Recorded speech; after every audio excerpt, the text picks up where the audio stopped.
हमारे ऋषि मुनियों का कहना है कि आप चाहें तो हवा में तैर सकते हैं, पानी पर चल सकते हैं, पूरी दुनिया जीत सकते हैं, लेकिन अपने मन की चाल समझना इन सब कामों से कठिन काम होता है।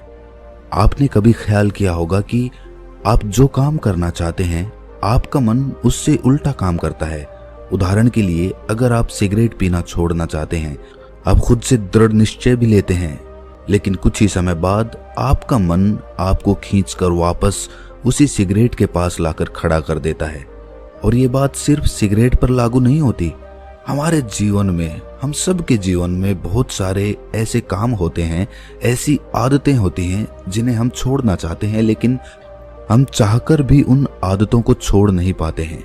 लेकिन अगर हम प्रयास करके अपने मन के दृष्टा बन जाते हैं, उसके साक्षी बन जाते हैं, तो हम अपने मन की चाल को पकड़ सकते हैं। और अगर एक बार हमें अपने मन की चाल पकड़ में आ जाए तो फिर हम कोई भी आदत छोड़ सकते हैं, या फिर इसके उलट कोई भी आदत अपना सकते हैं, जैसे कि ब्रह्म मुहूर्त में उठने की, या फिर कोई भी ऐसा काम जिसे करने में हमें आलस्य आता है, क्योंकि हमारी आदतों के पीछे मूलभूत बिंदु हमारा मन ही होता है और हम उसे ही नजरअंदाज करके चलते रहते हैं और बाद में पछताने के सिवाय हमारे पास कोई चारा नहीं बचता। आज की जो बोध कहानी मैं आपको सुनाने जा रहा हूं, उसमें आपको कुछ ऐसे तरीके पता चलेंगे जिससे कि आप अपने मन की चाल को भली भांति पकड़ सकते हैं, उसको जान सकते हैं, उसका निरीक्षण कर सकते हैं और उसके बाद अपनी आदतों में बदलाव कर सकते हैं। एक बार एक वाचाल शिष्य एक गुरु के आश्रम में शिक्षा ग्रहण करने के लिए आया हुआ था। वो शिष्य अपने गुरु की बात कम सुनता था, लेकिन अपनी बात बताने में वो बहुत उत्सुक रहता था। एक दिन गुरु ध्यान पर चर्चा कर रहे थे। ध्यान किस प्रकार किया जाता है और ध्यान का क्या महत्व होता है, इसी पर चर्चा चल रही थी। आश्रम के सभी शिष्य मौन होकर अपने गुरु की बातों को सुन रहे थे। गुरु उनको समझा रहे थे कि आप किसी भी प्रकार का ध्यान करते हो, लेकिन ध्यान की गहराइयों में जाने के लिए आपको अपने मन के अंदर प्रेम जागृत करना होगा। ध्यान करते समय आपको निरंतर अपने मन का निरीक्षण करना होगा कि आपके मन के अंदर किस प्रकार के विचार आते हैं। गुरु अपनी बात पूरी कर पाते इससे पहले ही वो वाचाल शिष्य बीच में ही बोल पड़ा। उसने कहा, गुरुजी, मैं बहुत दिनों से अपने मन का निरीक्षण कर रहा हूँ। मैं हर आने जाने वाले विचार को बड़ी गहराई से देखता हूँ, समझता हूँ, लेकिन उसके बावजूद मेरे मन की आदतों में कुछ बदलाव नहीं आ रहा है। मैं अक्सर सुबह देरी से उठता हूँ और रोज रात को मैं यही सोचकर सोता हूँ कि मैं सुबह जल्दी उठूंगा, जल्दी उठकर ध्यान करूंगा, अपने मन का निरीक्षण करूंगा, लेकिन मैं ये कर नहीं पाता हूँ। मैंने अपने साथी शिष्यों से भी इस बारे में चर्चा की, लेकिन उनके पास भी इसका कोई जवाब नहीं है। इस आश्रम में कोई एक दूसरे से बात ही नहीं करना चाहता। सब लोग चुपचाप रहते हैं, कोई चर्चा नहीं होती। ऐसे हम अपने मन को कैसे समझ पाएंगे, उसका निरीक्षण कैसे कर पाएंगे? जब तक हम अपने मन के विचारों का, अपने मन की आदतों का एक दूसरे के सामने जिक्र नहीं करेंगे, उसकी चर्चा नहीं करेंगे, उस पर बहस नहीं करेंगे, तब तक हम चुप रहकर अपने मन को कैसे समझ पाएंगे? कृपया करके इन सभी शिष्यों को समझाने की कृपा करें कि कम से कम एक दूसरे से अपने मन की बात साझा तो करें। उनके मन में क्या विचार चलते हैं, ध्यान में उनके अंदर क्या बदलाव आता है, वो क्या महसूस करते हैं ध्यान करते वक्त। कम से कम आश्रम में इन बातों की तो चर्चा होनी चाहिए। गुरु ने उस वाचाल शिष्य से पूछा कि तुम दूसरों के मन की बात क्यों जानना चाहते हो? उससे तुम्हारा क्या फायदा होगा? क्या तुम्हें आत्मनिरीक्षण करने के लिए दूसरे के मन के विचार जानना जरूरी है? उनके मन में क्या चलता है, इससे तुम्हारा क्या फायदा होगा? क्या तुम मुझे इस बात का उत्तर दे सकते हो? वाचाल शिष्य ने अपने गुरु से इस प्रकार के उत्तर की अपेक्षा नहीं की थी। उसने सोचा कि बात तो गुरुजी ठीक कह रहे हैं, इससे मेरा क्या फायदा होगा?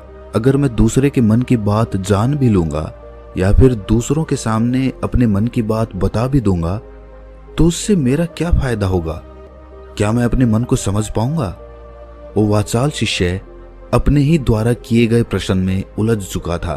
उसके पास इसका कोई उत्तर नहीं था, लेकिन फिर भी उसने दूसरे शिष्यों के सामने अपनी बात को ऊंचा दिखाने के लिए गुरुजी से कहा कि गुरुजी, अगर हमें ये पता चल जाएगा कि दूसरे के मन में क्या विचार चलते हैं और उन विचारों का वो ध्यान में जाकर किस प्रकार निरीक्षण करते हैं, तो इससे तो हमें भी ध्यान लगाने में आसानी रहेगी। हम भी अपने ध्यान में उसी प्रकार अपने विचारों का निरीक्षण कर पाएंगे, अपने मन को समझ पाएंगे। क्या आपको नहीं लगता कि गहरा ध्यान लगाने के लिए किन बातों का ध्यान रखा जाए, किस प्रकार अपने मन का निरीक्षण किया जाए, इस बात की चर्चा करने से दूसरे शिष्यों का भी भला हो सकता है।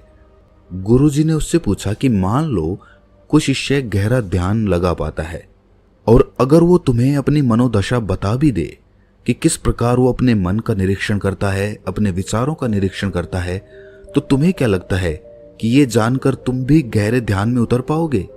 अगर तुम ऐसा सोच रहे हो तो मैं तुम्हें एक बात बता दूं कि तुम अपने ही मन के बनाए हुए जाल में खुद फंस जाओगे। अगर तुम्हें कोई ऐसी प्रक्रिया पता चल गई कि गहरे ध्यान में किस प्रकार प्रवेश किया जाता है, तो तुम्हारा मन उसी प्रक्रिया का अनुसरण करने की कोशिश करेगा। तुम वर्तमान में उपस्थित होकर अपनी मनोदशा नहीं समझ पाओगे, बल्कि तुम्हारा मन तो उस प्रक्रिया के विचारों में उलझा रहेगा। तुमने अपने मन को एक काम दे दिया करने के लिए और तुम्हारा मन उसी काम को करता रहेगा। तुम भी उस काम में सम्मिलित हो जाओगे, तो तुम अपने मन का निरीक्षण किस प्रकार कर पाओगे? क्योंकि तुम तो खुद अपने मन के साथ सम्मिलित हो गए, तुम तो खुद अपने मन के साथ एक हो गए। गुरुजी ने बताया कि तुम अपने मन को तभी समझ सकते हो जब तुम अपने मन से अलग हटकर अपने मन को देख पाओ, अपने मन की चाल को दूर से खड़े होकर समझ पाओ। जिस भी विषय को या जिस भी चीज को तुम्हें समझना हो, तुम्हें उसे अलग होकर देखना होगा। अगर तुम उसके साथ एक हो गए तो तुम उसको कभी नहीं समझ पाओगे, तुम उसके साथ सम्मिलित हो जाओगे। जिस प्रकार तुम अपने विचारों को समझने की कोशिश करते हो, लेकिन विचारों को समझते समझते तुम अपने ही विचारों में खो जाते हो, कभी अनुभव किया है तुमने? शिष्य ने हाँ में सर हिलाते हुए कहा कि गुरुजी, जब भी मैं अपने विचारों का निरीक्षण करने लगता हूँ तो ऐसा ही होता है, मैं अपने ही विचारों में खो जाता हूँ। कुछ समय बाद मुझे ध्यान में आता है कि मैं अपने विचारों का निरीक्षण कर रहा था, तो उसके बाद मैं फिर से अपने विचारों का दृष्टा बन जाता हूँ, उनका साक्षी बनने की कोशिश करने लगता हूँ। लेकिन कुछ समय बाद मैं फिर से अपने विचारों के साथ एक हो जाता हूँ। गुरुजी ने सभी शिष्यों को समझाते हुए कहा कि जिस प्रकार एक गुस्से से भरा हुआ आदमी कभी भी अपने गुस्से का निरीक्षण नहीं कर पाता, क्योंकि वो खुद अपने गुस्से के साथ एक हो जाता है, वो अपने गुस्से को ही अपना अस्तित्व मान लेता है और इसीलिए वो ये कभी नहीं देख पाता कि ये गुस्सा उसके मन को किस प्रकार प्रभावित कर रहा है, किस प्रकार ये गुस्सा उसके मन को दुखी कर जाएगा। वो कभी नहीं देख पाएगा, क्योंकि उसके पास वो कला नहीं है कि वो अपने गुस्से को अपने से अलग करके देख पाए। इसी चीज के लिए सारे अभ्यास बने हुए हैं, ताकि तुम सिर्फ एक दृष्टा, एक साक्षी बनकर सभी चीजों को उसके परिपूर्ण, उसके असली स्वरूप में देख पाओ। और जब तुम सभी चीजों का, सभी विचारों का असली स्वरूप देख लेते हो, तब तुम्हें उसकी अनित्यता पता चलती है। तब तुम्हें पता चलता है कि ये सब आने जाने वाली चीजें हैं, लेकिन चेतना, कॉन्शियसनेस, वो हमेशा इंसान के साथ रहती है। वो दृष्टा, वो साक्षी जो उसको देख रहा है, वो हमेशा जीवित रहता है, वो कभी नहीं मरता, वो नित्य है। और वही चेतना होती है। चेतना किसी भी चीज से कभी भी बंधी हुई नहीं होती। चेतना तुम्हारा होश है। दूसरी चीजों को उनके स्वरूप में देख पाने की कला तुम्हें तुम्हारी चेतना से ही मिलती है। जितनी प्रगाढ़ तुम्हारी चेतना होगी, उतने ही अच्छे तरीके से तुम चीजों से अलग हटकर उनको देख पाने में सक्षम हो पाओगे। इसलिए अपनी चेतना को ऊपर उठाने का काम करो, ताकि तुम अपनी चेतना से किसी भी चीज का असली स्वरूप देखने में सक्षम हो पाओ। शिष्य ने पूछा कि गुरुदेव, आपकी बातें कुछ कुछ तो समझ में आ रही हैं, लेकिन एक बात समझ में नहीं आई कि अपनी चेतना को ऊपर उठाने के लिए, अपने आप को ज्यादा होश में रखने के लिए हमें क्या करना होगा। इस पर चर्चा करते हुए गुरु ने बताया कि तुम मौन होकर, चुप होकर सिर्फ अपने विचारों को, अपने मन की प्रक्रियाओं को, अपने अनुभवों को देखना शुरू करो। तुम्हारे अनुभव आते हैं, तुम्हारे अनुभव चले जाते हैं, वो अनित्य है। वो हमेशा हमारे साथ नहीं रहने वाले, लेकिन हमारा मन उन्हीं अनुभवों को पकड़ने की कोशिश करता रहता है।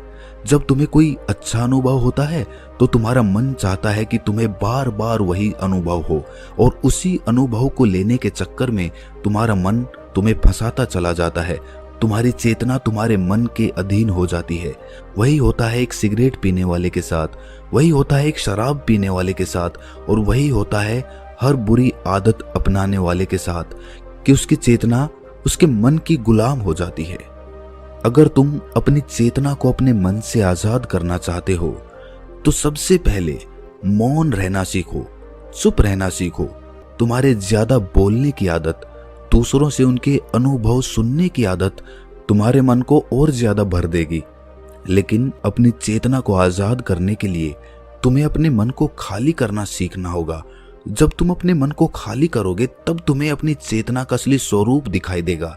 तब तुम्हें पता चलेगा कि मौन रहकर, चुप रहकर अपनी चेतना को कैसे ऊपर उठाया जाए, कैसे हमेशा चैतन्य रहा जाए।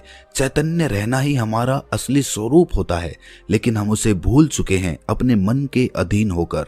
इसीलिए अपनी चेतना को अपने मन से छुटकारा दिलाना होगा। इसके लिए तुम चुप रहकर अपने मन के विचारों को देखना शुरू करो, उसके अनुभवों को महसूस करना शुरू करो। जब तुम अपने मन के साक्षी हो जाते हो, अपने मन के दृष्टा हो जाते हो, उसे देखने वाले हो जाते हो, तब तुम्हें पता चलता है कि तुम्हारे मन में एक विचार जाता है तो दूसरा आ जाता है, दूसरा जाता है तो तीसरा आ जाता है।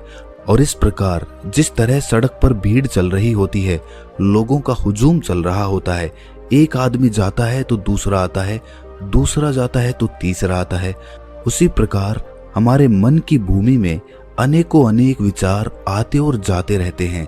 लेकिन धीरे धीरे हम उनसे जुड़ते नहीं हैं, उनके साथ बहने नहीं लग जाते, उनके साथ खो नहीं जाते, बल्कि उनको साक्षी होकर बस देखते रहते हैं। और देखते देखते धीरे धीरे वो सभी विचार विलीन होने लगते हैं, और उसके बाद हमारे मन की भूमि पूरी तरह से खाली हो जाती है। और अब हमें पहली बार अपने चैतन्य होने का पता चलता है। हमें पता चलता है कि हमारी चेतना ही हमारा असली आनंद है, वही हमारा स्वरूप है। और उसके लिए अपने मन की भूमि से खरपतवार हटानी जरूरी होती है। उसके लिए मेहनत नहीं करनी, बस उन विचारों को देखते रहना है। एक विचार जाता है तो दूसरा आता है, दूसरा जाता है तो तीसरा आता है।